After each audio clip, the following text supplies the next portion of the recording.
Doctors of Reddit, what is the most obvious lie a patient has ever told about their health history? Patient brought to the ER was allegedly naked in his bedroom making a salad when he accidentally sat on an upright cucumber. I've had multiple women claim to not have had sex in years while holding their positive pregnancy tests in my hand. No one ever tells the true story when something is stuck up their butt. We got a lot of mandible fractures in the OR, and it was always the same basic story of what happened. I was minding my own business and some guy sucker punched me at the bar. I fell off my bed and hit my nightstand. You could tell these people very clearly were in a brawl of some sort. I have a very hard time believing all of them were walking their grandmother to church and a random person punched them. My old Swiss doctor used to ask the question, how many drinks per day, and then double it. My diabetic patients, I take my insulin, I eat well, my fingerstics are in the 120 to 150 range, while their A1C is 13. The doctors that are dentists are probably thinking I floss every day. Last week in an endocrine clinic, discussing an obese diabetic patient's weight gain and diet, I went through each of her meals asking when and what she eats. Essentially, she told me that she drinks a glass of water around noon each day and that's it. Still gaining weight. My attending EMA resident told me I should have recommended that she drink half a glass of water instead. In all seriousness though, some people can't even be honest with themselves, so it's not worth getting upset if they're dishonest with you. Just keep encouraging them in the right direction. I used to work in X-ray. Sometimes people don't know they're lying. Backquote, have you had any metal replacement? Backquote, no, they just fixed the bone. Do the X-ray and it's a massive rod in there, and the patient literally had no idea that was there. Or the sadder cases of elderly people who just don't know. You tell them they've had a hip replacement, and they just don't believe you. When I worked in a gyn office, a patient had a really nasty vaginal infection and we could see obvious claw marks in her canal. Her story, she had gotten out of the shower, laid on the back on the bed with her legs up, and lifted her cat up above her. She then said she dropped the cat and the paw went into her vagina. What?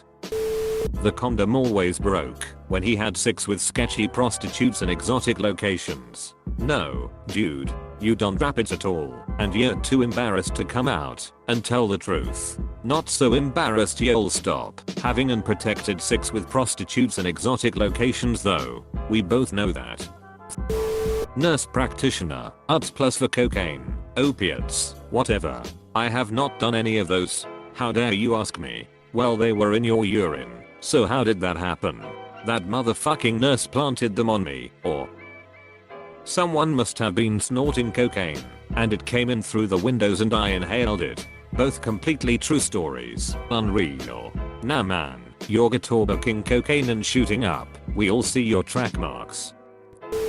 Been a patient accused of lying. Was a fresh young first year university student. First time living away from my parents and taking care of my own medical needs. Signed up to a new doctor and got a slew of basic blood work done for a general health checkup.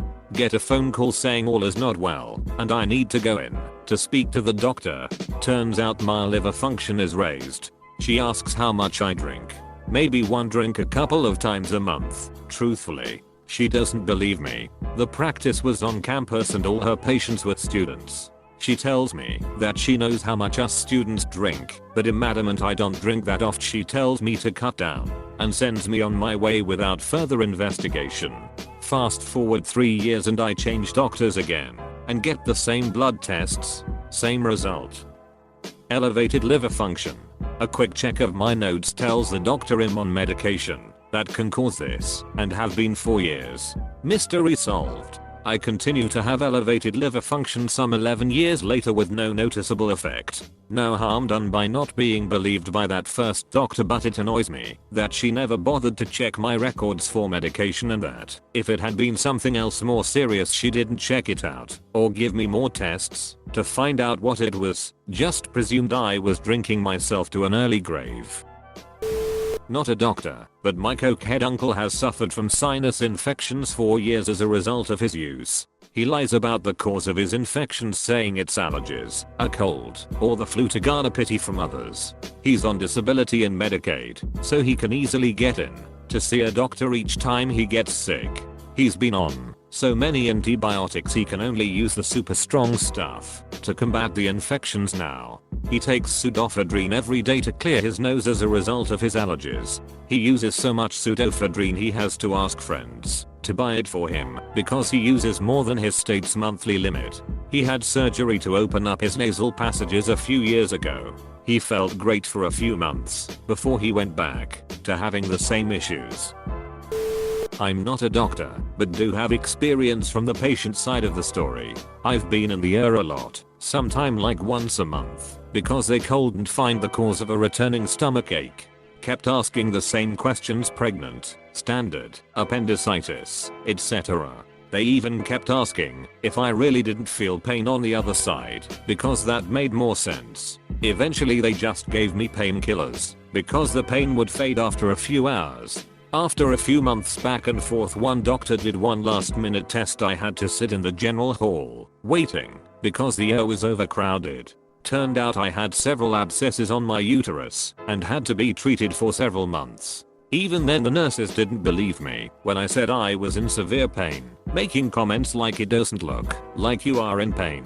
But when they saw my blood pressure and heart rate they took me a bit more serious. Still skeptic, but at least they didn't make comments anymore. I still can feel really bitter about that period in the hospital.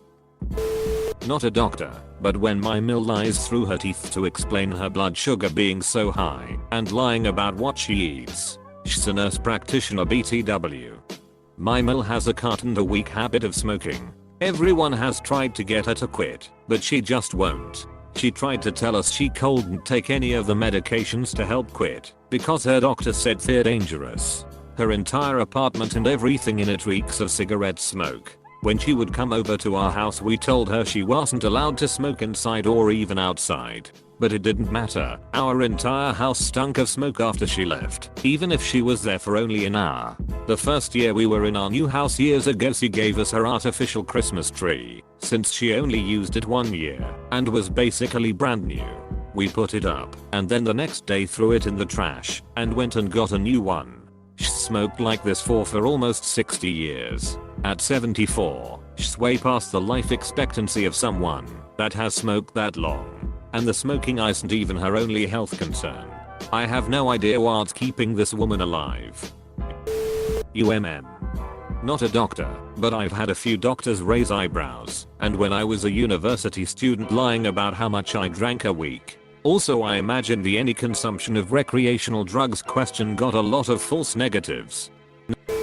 I was admitted for pancreatitis once, and the doctors and nurses repeatedly asked if I used drugs or was a heavy drinker. No to both. They continually didn't believe me, even though I told them to test me. I was in the hospital for over a week without once having any withdrawal symptoms. I know that patients lie, but it's just as frustrating when you're telling the truth and they don't believe you. Even my wife told them several times that I did not drink or use drugs, but they kept saying it's extremely rare to get pancreatitis if you're not a heavy user. Not a doctor, but I work in a lab that does drug testing. Most common drugs we see are THC, amphetamine or cocaine. We also know above which value it becomes really unlikely that you consumed passively or just had contact with said drug.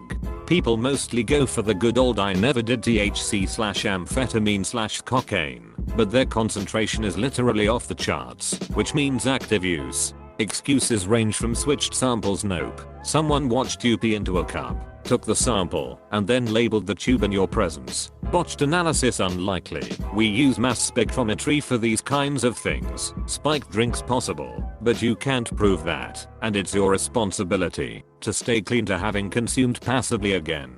Unlikely because of the value. If people are really convinced that they didn't do that specific drug, I ask if they took something that potentially wouldn't show up in our test panel. In about 80% of cases they get really quiet for a couple of seconds and then just stop arguing.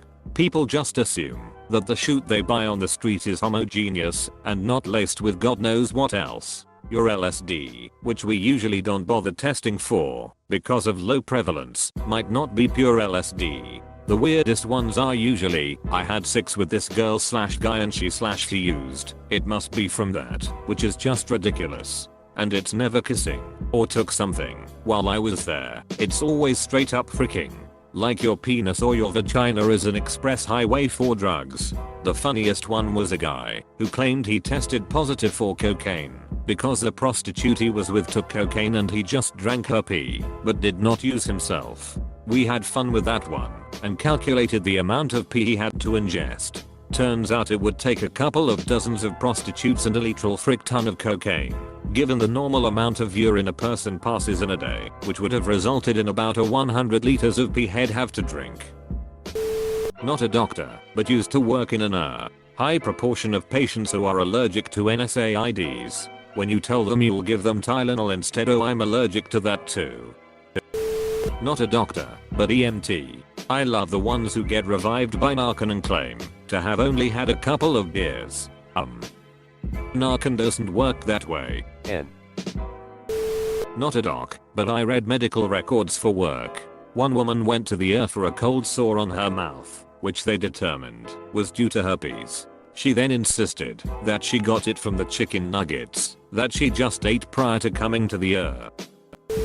Neurology resident here responded to a stroke code for a lady who had acute ataxia and slurred speech.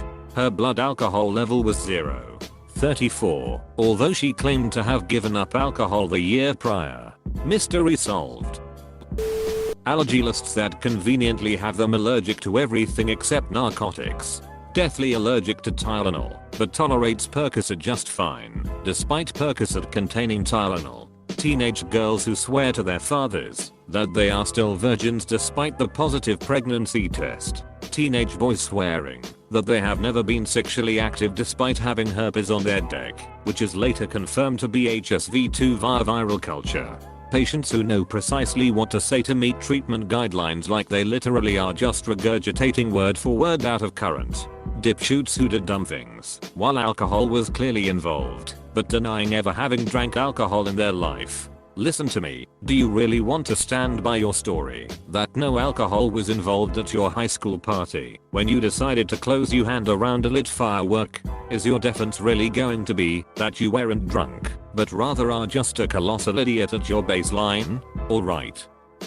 People who give urine specimens without a temperature in the 90-100 F range. Oh really? You don't know why your urine is the only urine in the history of urine that's under 90 F? It definitely couldn't be that you taped a bag of your friend's urine to your leg before coming in for your scheduled drug screen, could it? People who say they don't know why their urine has meth and coke in it. Because you smoked meth and snorted coke. We don't need to consult in Scooby-Doo and the gang.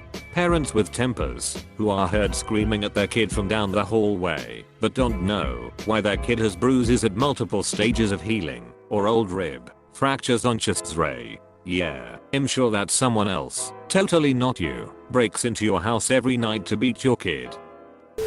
This is totally the wrong place to ask this, but last year I got some pretty bad rhabdo from doing the same workout I had been doing for 6 months. Took me 2 days to go in, cause I just figured it was a pulled muscle that was making it miserable to walk with no signs of kidney failure. All doctors since give me a look of pure disbelief when I tell them I did nothing different. I can clearly see them checking the liar box in their head. How do you convince a doctor you aren't lying when your story makes no sense?